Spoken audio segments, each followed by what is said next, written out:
Силна експлозија половина час по полноќ од сон ги крена жителите на Свети Николе.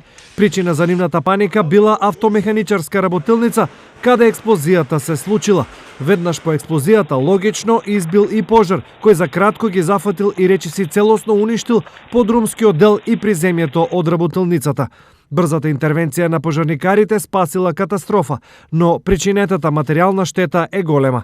За сега не се знае од што точно настанал пожарот, но според стручњаците во оваа област, работилниците кријат многу опасности. Можни извори за експлозија и предизвикување пожар во автомеханичарска работилница има многу, почнувајќи од компресор, CO2, односно боци за заварување, па се до плински боци инсталирани во автомобилите.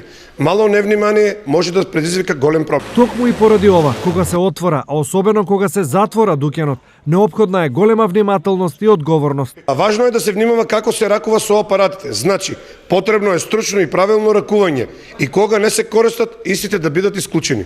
Во случајот со експлозијата и пожарот во Свети Николе, голема среќа е што истиот со себе не повлекол и загинати или повредени.